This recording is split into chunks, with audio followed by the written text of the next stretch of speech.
Okay. This is chapter 3. Make Mine Music. Um, the previous two chapters introduce. The previous two chapters are There You Are and The Pilgrim, which introduce like the main family and then Esther respectively. But they're going through such a major reworking that I'd rather just start with Make Mine Music, which will mostly be the same. Um, though with some significant tweaks, and those significant tweaks are significant, and I will be referring to what is going to change here.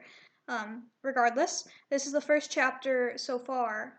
The others could change, but first chapter where we start with an Abigail point of view, where we have her sitting in her room. Here she's in an attic. I still can't decide whether or not she's living in an attic room or just another room. She's sewing because she was more of a sewer at this point than a knitter. I don't know how much it'll change, but anyway, her mom, Gloriana, will come up to her room and say, "Abigail, Maribel's on the phone for you." She's all flushed. "I forgot." And then she will poof, poof, poof down the staircase like a little baby girl. She's not a baby girl. This is a evil cat. It gets on the phone. "Hello?" And she's like, "No, no, I wouldn't forget. I'll be right on my way." Her mother says, "Going somewhere?" "Maribel wants to meet for lunch."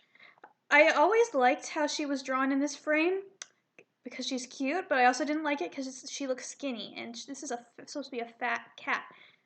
Anyway, so she's going out for lunch with Maribel, and Gloriana says, "I am thoroughly surprised."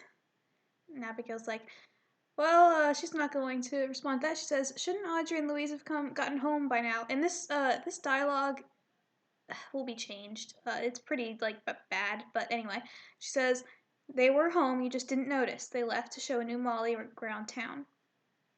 And that should be changed to girl because Molly now refers to only adult female cat. And so Abigail says, "Okay, I'll be home before long. Bye, Mom." And so she's out, and these are still quadruped, but she should be standing up. And Gloriana says, "Bring the kids back home if you catch them out there." Abigail's like, "Oh my god. Mom, stop talking to me." We're in downtown Chamberfield. It's just kind of like a small, old downtownish, not like super big buildings. And then she walks around and she's found a cafe. She looks inside. "Oh my gosh, it's Maribel." She's sitting inside, and Abigail opens the door, and there's Maribel in all her glory. And then this conversation starts pretty awkwardly. This is probably because I didn't write the dialogue before sketching these, but anyway, she starts rhyming unintentionally. She says, "I just love little quaint shops like these. The atmosphere, the smells puts me right at ease." They're having. Anyway, she says, "So how have you been, Abigail?" Abigail's like, "Oh God." "I'm fine. I mean, nothing's really changed." The waiter says, "Anything for you, ma'am?" And she asks for coffee. "Just coffee, please." "Right away, ma'am." Maribel says, "Well, I think it's wonderful to live a life without much change. You get into a routine. It's a comfort. I quite value my stability." Abigail asks, "How has work been?" Maribel has always just her character has always been pretty solid in my opinion, and I feel like her dialogue's fine, but for the most part. She says, "Oh, the kittens are feisty as always," and as we know, Maribel is the school teacher. "But I love your sisters. They're kind and sweet like you were as a kid." She's like, "Oh, that was so long ago." And next year, Zach will be going to school. I don't know if that's true anymore. Whatever. "Where is he now? Where's your son?" "Percy and Marshall are keeping an eye on him for me. They've always been kind to me." They keep getting cut out of the story, but hopefully they'll still be there in the final draft. And so she says, "Oh, they've always been kind to me, and not to mention they're attractive. They're some hot young men." And Abigail's like, "God." Um, no, Maribel says, "But of course, there's nothing wrong with being single. You're not tied down, and husbands cause so much trouble." Abigail says, "I wish my mother felt the same way." And this is funny. Maribel says, "Ha, your mom's always been an old bat." Poor Gloriana. And so Abigail will ask her, "How is Nolan these days?" I changed the spelling. Originally, it was this weird spelling. I thought it was like actually a spelling of Nolan. Apparently not. But then I actually met a guy named Nolan. He's pretty cute. Unfortunately, I never. Anyway, so I changed it to regular Nolan. But how is Nolan these days? Maribel says, "Oh, wild as ever. He and his band are still trying to make it big. To no avail? To little avail, yes. But he's having fun and it gives us a little money, so I can't mind it." I was like, "Can't he just work closer to home?" Why would you stay in Chamberfield when Fuchsford is so poppin'? You shouldn't have to work too just to make up for the money he lacks. And Maribel's like, oh, well, he's alright. He's doing what makes him happy, and I love him for that. And so then they get in a fight. And she's like, oh, sorry for snapping. I know you worry about me, and I'm glad to have such a caring friend, but I'm fine. I'm happy. I probably shouldn't make her look that intense, but this was like from I remember drawing these pages, but I was having fun. Then Abigail leaves, and she is walking across, and she overhears something. She's like, oh, gosh, I think I recognize the voice coming from this building. And so, new scene, Nolan and his cat band are at this little. They're at a bar basically. She's like, all right, now close your eyes and no peeking. I will now perform the magic incantations. And so he's there with his group, and then we have Louise, Esther, and Audrey. He's like, can we open them now? Very well. I like how cute they look here.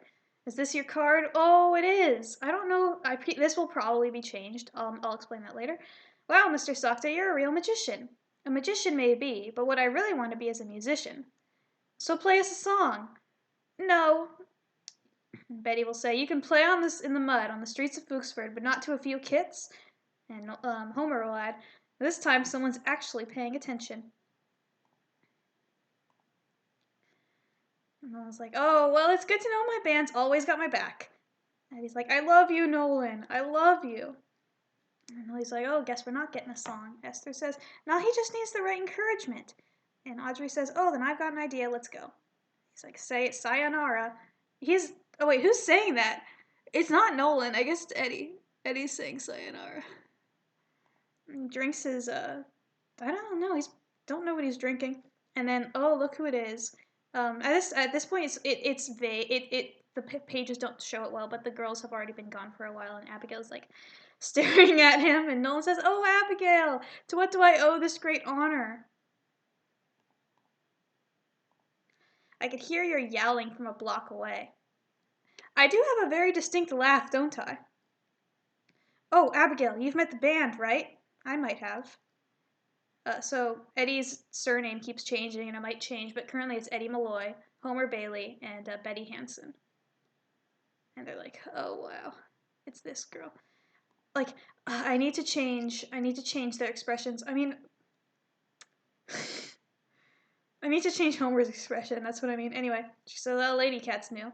Betty's a doll. I'm sure she is. Say, why don't you join us for? It's like, what are you doing here, Nolan? You should be home with your wife and son, but you'd rather dilly-dally around with your pals, splurging whatever money you have on drink. Maribel doesn't even know you're here. So he is kind of run into Chamberfield without making an announcement. He's just here. And there's Eddie. Abigail, I can explain. I don't want to hear any explanation that comes out of that corked mouth of yours. How dense could you possibly be not to understand that you're in the wrong? And Betty's like, oh, cut him some slack. He came here to try to make things better. Abigail's like, oh, this isn't trying. He's probably only here to make himself believe that lie. I mean, what kind of Tom is he running around with a cat like you? I'm sorry. What business do you have trailing the tails of these tomcats? It's obvious to me I won't be fooled. Essentially, she's accusing Betty of. So, Abigail is just displaying whorephobia, assuming that Betty is just in it for. It's very unprofessional, like, especially in the era, for a young single woman to be hanging out with a bunch of, for the most part, single dudes and in their band playing music. She's just kind of in a position to be accused of such, and Abigail is accusing her. And Betty's like, oh, I see how this is. And so she gets up. This is hilarious because Abigail's the shortest character and Betty is the tallest. She's got some Norwegian ancestry, so she's got some Norwegian forest cat in her. She says, oh, you should leave. And the boys are like, damn. Abigail's like, well, I can't win this one. Bye. Well, we showed her. Go team! Homer will smack Eddie over the head with his newspaper, making this beautiful face. Eep. I think this is great. Homer, love you. She's gonna leave, and Nolan will feel a little remorseful that it went poorly. I guess they're talking, but I don't know. But we don't know what they're saying. And he'll leave and say, "Hey, Abigail, I'm awfully sorry for." And she's like, "What are they doing here?" She's run into her little kitties. Hey, hi, Mr. Sakta. Do you have any idea what my mother would do if she knew about this? Like, what's this? This is the dialogue is vague. This is a colored. This was the first thing I practiced coloring. Is what's wrong with Tyson's, and that's the bar. They serve alcohol in there. Like not until 5 p.m. and it's only 4:30. You're insufferable. Don't worry, I won't tell a soul they were here. But still, they could have been seen. We've got our reputations to think about. I always had this idea that the girls would like end up in a bar, and I'd like to rewrite it to make it a little fancier, but no one says, "Oh well, if there's anything I can do for you, just let me know." Actually, there is. Abigail says, "Take this one home for me." And she's like, "Get Esther out of here. I don't want to be responsible." And no one's like, "But well, okay. See you around then. Toodles. Auf Wiedersehen." Audrey says, "Oh wait, Esther. I'll see you tomorrow, right? Yeah, we're friends. We're friends. Bye." And so Audrey had gone to get flowers to give to Nolan to see if they could get him to sing. But she's just gotten some really crappy flowers, and she's like, "Oh, throw those flowers away." She's like, "Oh, but they were from Mr. Sakta." "Yes, and they're fitting of him. Let's go." And then we have this beautiful note here: "Make fatter." She's like, "I just want to go home," and that's the end of the chapter. So I like this chapter because it's our first introduction to the band, and there's a lot of funny dialogue. As much as it's flawed, a lot of it I do still like. But what's important here that needs to change is probably around. So the introduction will go differently. The band needs to start telling our main trio some tall tales, particularly about, of course, like what they do, where we play music in Fuchsford. And they're like, "Oh, what's Fuchsford like?" "Oh, it's a terrible city, a great old terrible city of ghosts." And Esther, not having heard of it, being a newcomer, will ask about it, and they will explain. Primarily the legend of Fuchsford, which it is said to be haunted, or whether it's unclear. There is a legend of a lion that is said to prowl or haunt the streets of Fuchsford, because, in particular, a cougar, because it is said that at night one can hear its like screams. And if you've ever heard the screams of a mountain lion, I've heard people compare it to the sounds of a woman being murdered.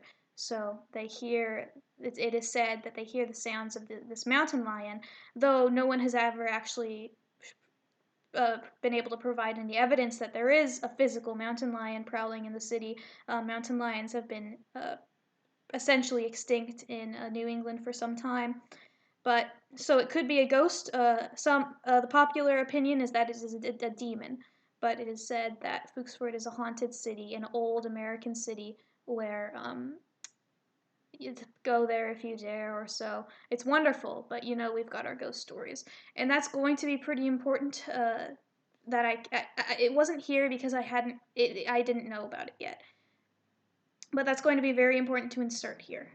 But otherwise, that should be the most for Make Mine Music. Yeah, it's a nice little chapter. I look forward to revising it later.